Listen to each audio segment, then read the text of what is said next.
When a tanker bearing fuel falls or an underground pipe bearing fuel bursts, what do you do? Scooping fuel in your bucket or running far away from impending fire?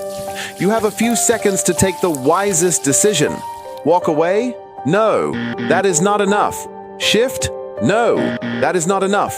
Stay there and gist and take shots with your phone? That is madness. Run. Yes, run away.